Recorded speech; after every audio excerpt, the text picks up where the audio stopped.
We have heard that masturbating is something completely normal. But to what extent? How many times a day can you do it without being considered addicted? What if you can't stop? Let's answer these questions, and why you should stop today with this act that seems normal, but hides a trap for your life. Before we begin, I would like to apologize for the exaggerated cover, but I needed to draw your attention to this 21st century issue that beacons and harms all our young people and adults, leaving us without willpower. In this video, you will understand what happens to our brain, scientifically and philosophically, and what Stoicism has to teach us about this vice.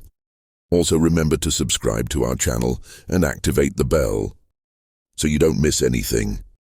Now let's begin. Current medicine is quite clear in stating that masturbation is completely normal, not only in humans but also evidenced in dogs and other mammals. But this view of normal masturbation was not always so. In the past, masturbating was thought to be immoral, especially in men, because unproductive seed production prevented people from reproducing. In the case of women, it was believed that masturbation could distance them from men by finding pleasure on their own, and without assistance to this moral burden was added the physical burden, stating that masturbation caused diseases, so it was not advisable to practice it at all. But let's return to the present. What do we know about masturbation? Especially for men suffering from insomnia, what is known as that it induces sleep. The French Institute of Health and Medical Research concluded that the male brain deactivates sexual desire after orgasm. The cerebral cortex, the area responsible for conscious thought, goes to rest once the man reaches climax. This, in addition to nullifying the desire to continue having sexual relations, facilitates sleep. Therefore, many men fall asleep after sexual activity. But what is the problem? So what is wrong? Well, hidden in one of its benefits is a trap. And if you frequent this channel, you will see what I am talking about. Masturbation releases dopamine in your brain. This hormone is responsible for making us feel better, providing calm relief from stress, reduction, and a sense of reward. This is caused by dopamine and is so pleasurable that some people become addicted. The Diagnostic and Statistical Manual of Mental Disorders Incorporated. Hypersexuality disorder.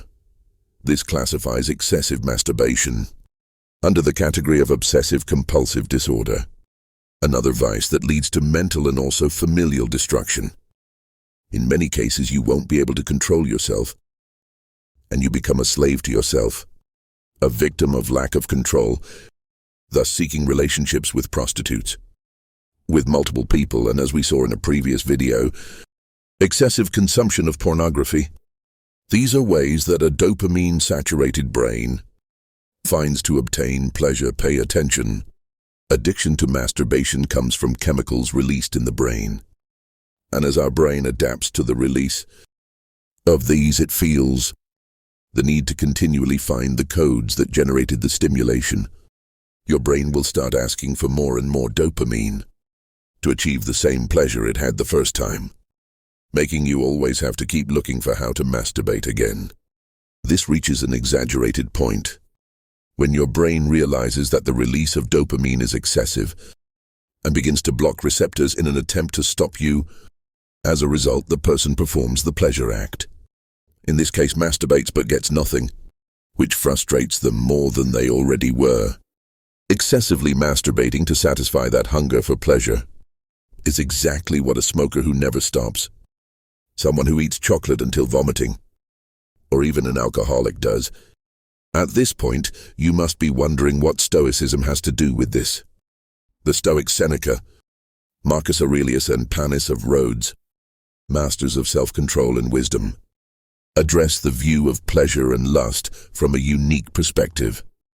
From the words of Epicurus to the intimate thoughts of Seneca, they explore the depths of human passions, a legacy that still captivates us.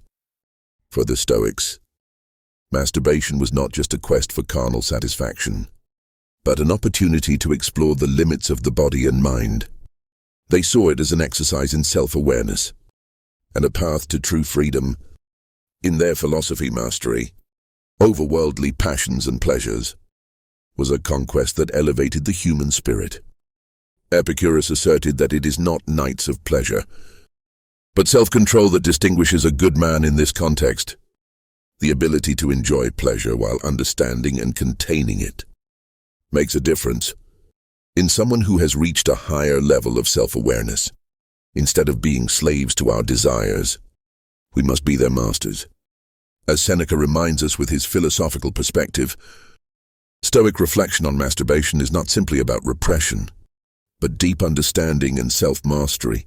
This translates into the ability to direct our emotions toward a journey of conscious self-explanation. It resides not only in momentary satisfaction, but in understanding, accepting, and embracing our deepest inclinations. From the Stoic perspective, every action has consequences not only for us, but also for the natural order of the universe.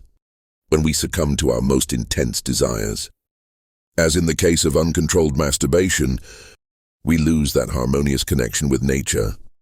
Highly valued by the Stoics, we become prisoners of our desires, drifting away from true inner serenity. Compulsive masturbation can trigger an emotional whirlwind within us, or guilt, shame, and dissatisfaction become constant companions. The Stoics teach us to control our intense emotions through introspection and self-regulation. By consciously facing our emotions, we learn to manage them healthily and constructively. However, the Stoics encourage us to find inner peace within ourselves. True satisfaction lies in our self-mastery and our ability to find joy in what is simple and virtuous. Allow me to share a personal inspirational story. I know someone who used to struggle with compulsive masturbation, seeking momentary refuge and pleasure, but facing an emotional storm after each act. Immersing themselves in Stoic teachings and practicing self-control and self-regulation, this person underwent a profound transformation.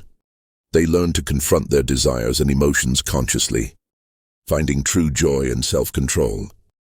They now live a life of inner peace and authenticity, free from the slavery of momentary desires. True satisfaction comes from living in accordance with our deepest principles and values. When we yield to fleeting desires, we lose sight of what we truly value in life. Compulsive masturbation can distance us from our noblest purposes and veer us away from the true happiness found in virtue and inner peace. By practicing meditation and mindfulness, we can promote the mental serenity needed to resist temptations and face our emotions healthily. This compulsion becomes an obstacle to mental serenity, dragging us into regrets and steering us away from the peaceful peace found in self-control and moderation. My friend, what are you doing with your life? Do you think sitting at home and watching those videos and taking pleasure with your hands can make you confident, successful? And do you think after wasting your time and energy on those bullshits can attract women? Or if you're a woman, then do you also think you can attract men? No, never. So my friend, think wisely. And I want you to write in the comment that I'm a powerful person. I've control over my mind. I choose to do what motivates me. I choose to do what improves me. Thanks for staying with me. You can like the video and subscribe for more.